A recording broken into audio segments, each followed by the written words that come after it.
کہ جس کے پاس اختیار ہے وہ جو کچھ کرے وہ رائٹ ہے، مائٹ از رائٹ۔ خان صاحب یہی فرما رہے تھے کہ یہی ریزن ہے کہ لگ یوں نہیں رہا بلکہ انفیکٹ ہو یوں رہا ہے کہ ملک بریک ہو رہا ہے اور انصاف کے اصول پامال ہوتے جا رہے ہیں۔ ہم استدعا کرتے سپریم کورٹ سے، سپیریئر عدلیہ سے، کہ ہمارے جو پٹیشن ہے پینڈنگ ہے اس پہ بھی سنوائی کرے، اس پہ بھی ہمارے رائٹس پروٹیکٹ کرے، ہمارے لیڈروں کے جو رائٹس ہے وہ جو عام شہری کی طرح وہ اپنے رائٹ مانگ رہے ان کی پروٹیکشن کرتے ہوئے تحفظ دے۔ آپ لوگوں نے دیکھا الیکشن کمیشن نے بھی بارہا ہمارے کینڈیڈیٹ کو ری کاؤنٹنگ کے پیش نظر کے بہانے سے ان کی جیت کو شکست میں تبدیل کیا، اس کی بھی ہم مذمت کرتے ہیں۔ ساتھ ہی ساتھ خان صاحب نے آج اعلان کیا ہے، میں اور عمر ایوب صاحب انشاءاللہ تعالیٰ پورے لاہور پنجاب میں جائیں گے اور اپنے پارٹی ورکروں کی کنونشن میں پارٹیسپیٹ کریں گے۔ آج خان صاحب نے شیر افضل مروت کی دوبارہ ڈیوٹی لگائی ہے، جہاں الیکشن ہو رہے ہیں بائی الیکشن، یہ وہاں جائیں گے۔ میرے آپ کی وساطت سے پاکستان تحریک انصاف کے سارے بائی الیکشن کے کینڈیڈیٹس کو پیغام ہے خان صاحب کا کہ جلد سے جلد آپ 19 تاریخ تک اپنے جلسے جو ہے وہ ارینج کرائے، انشاءاللہ تعالیٰ اس میں پارٹیسپیشن کے لیے لیڈرشپ بھی آئے گی اور شیر افضل مروت صاحب بھی آئیں گے انشاءاللہ تعالیٰ۔ شیر افضل مروت صاحب کی خاص کر ڈیوٹی لگائی گئی ہے، وہ کے پی کے میں بھی جائیں گے اور جلسے کریں گے۔ ہم سپنے کے ساتھ ہی ساتھ میں بھی جاؤں گا as a chairman Pakistan Tehreek Insaf. Khan صاحب نے آج پہلی مرتبہ ڈیوٹی لگائی ہے، اسی طرح عمر ایوب صاحب کی، جس کے لیے پہلے خان صاحب کی طرف سے یہی احکامات تھے کہ وہ وہاں رہے جہاں تھے اور نیکسٹ انسٹرکشن تک وہ وہاں رہے جہاں پر ہے۔ آج ان کے لیے بھی یہ ہدایات ہے کہ وہ بھی پارٹی کے فنکشنوں میں پنجاب اور سندھ میں جایا کریں گے، جس کی انہوں نے پہلی ابتدا کی ہے بلوچستان سے۔ انشاءاللہ تعالیٰ پارٹی کو دوبارہ فعال کرنے کے لیے بھی خان صاحب نے انسٹرکشن دی ہے۔ جی کوئی کوسچن؟ ایک منٹ جی، ایک بات میں ایڈ کرنا چاہتا ہوں۔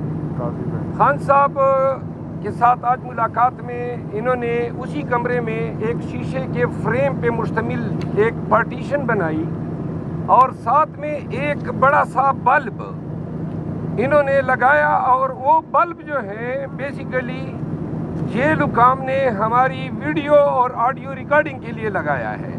وہ بلب جو ہے ہمیں اجازت نہیں تھی کہ ہم اس بلب کو چیک کرتے، کیونکہ یہ ایک نیا بلب لگایا ہے اور آلریڈی کمرے میں روشنی تھی۔ ایسے بلب جو ہیں وہ جاسوسی کے لیے استعمال ہوتے ہیں۔ اسلام آباد ہائی کورٹ نے باقاعدہ ڈائریکشن دی تھی جیل حکام کو کہ خان صاحب کے ساتھ جب بھی وکلاء کی ملاقات ہوگی کوئی جیل کا بندہ نہیں بیٹھے گا۔ آج پھر انہوں نے اس حکم کو پامال کیا، جیل حکام بیٹھے ہوئے تھے، انہوں نے اس آرڈر کو جو ہے بالکل جوتی کی نوک پہ رکھا۔ اس کے علاوہ یہ جو پارٹیشن بنائی ہے اس کا واحد مقصد یہ ہے کہ جہاں پہ ہمارے درمیان کسر پسر ہوتی تھی وہ بھی ان کے کانوں تک پہنچے۔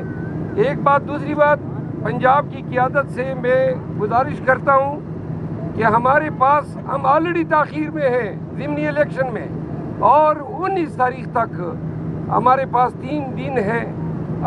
ہمیں کسی بھی حلقے سے پروگرام نہیں آئے ہیں کہ کہاں پہ جلسہ کرنا ہے، تو لہٰذا جلد از جلد پارٹی سے رابطہ کریں تاکہ ہم فوراً پنجاب کے لیے پروگرام بنا سکیں۔ باول نگر کے ایک منٹ کیا وہ دور ہو گئے یا نہیں؟ میرا تو کوئی گلہ شکوہ نہیں تھا، گلہ شکوہ کوئی نہیں تھا۔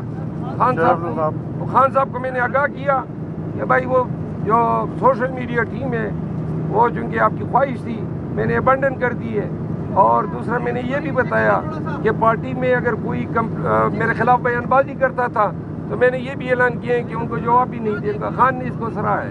اچھا، باول نگر واقعہ پہ چیئرمین صاحب نے بڑا کیٹیگوریکلی خان صاحب کا پیغام آپ تک پہنچایا ہے۔ ایک اینگل اس میں اور خان صاحب نے فرمایا تھا جو آپ کے گوش گزار کرنا بڑا ضروری ہے۔ خان صاحب نے کہا ہے کہ پاکستان کے قانون کے مطابق اگر کسی کے خلاف کوئی ادارے کے خلاف کوئی ایکشن ہوتا ہے یا کسی شہری کے خلاف کوئی ادارہ کام کرتا ہے یا کوئی جرم سرزد ہوتا ہے تو عدالتیں اس کا فورم ہے۔ ہمیشہ عدالتوں میں باتیں جا کر ختم ہوا کرتی ہیں. اس طرح کبھی نہیں ہوا کہ اگر کسی کے خلاف کسی پولیس والے نے کوئی ایکشن لیا ہے تو وہ خود جا کر اس کو جا کے سبق سکھائے اور اس طرح کی مار پیٹ کرے اور پاکستان کے قانون کو ہاتھ میں لے لے. اس موقع پر انہوں نے کہا کہ قاضی فائز عیسیٰ صاحب کا یہ کام بنتا ہے کہ وہ کم از کم ہمیں تو انصاف نہیں دے رہے. تحریک انصاف کے لوگوں کے گھر ٹوٹے, لوگوں کے جہیز کے سامان اٹھائے گئے, اس پہ کسی کے کان پہ جوں نہیں رکی. کم از کم ایک پولیس کے ادارے کو آپ کھڑے ہو کے انصاف دیں. اگر آپ انصاف دیں گے تو یہ معاشرہ اور یہ ملک قائم